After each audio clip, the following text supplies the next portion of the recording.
Sa mga pagbabagong gagawin ng Los Angeles Lakers, itong si Marcus Smart ang mayroong mataas na chance na hindi po mapapaalis sa kanilang kupunan. Ayon mismo kay Dan Wook, mga idol, itong si Marcus Smart ay gusto pang pabalikin ng Los Angeles Lakers, and actually ito ay kanilang bibigyan ng long-term contract.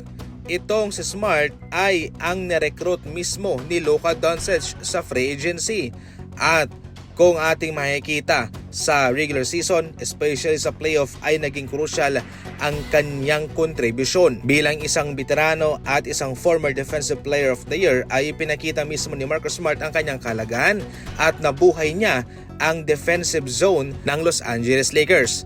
Kaya hindi na po nila ito papakawalan at kanilang ilalock in na kaagad. Trending sa ngayon ang larawang ito ng OKC Thunder na parang hindi nababahala. Sa ngayon, tie na ang kanilang kartada para sa San Antonio Spurs 2-2. Dalawa-dalawa yung kanilang panalo. Sa Game 5 ay home court naman nila.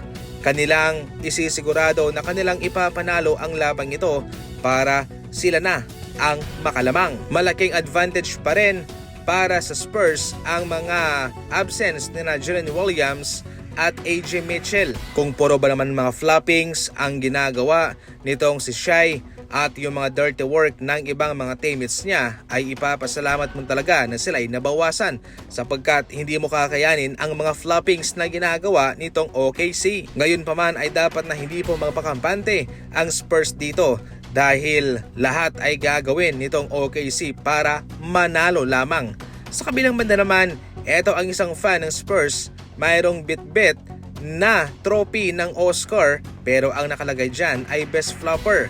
Ang mensaheng yan ay para mismo kay Shai Gilgeous-Alexander, mga idol, na palaging ngahong nagfa-flop. For the first time ay wala pong All-NBA selection si LeBron James, at marami po ang nagtatanong kung bakit nga ba wala siya sa selection sa first, second, and third.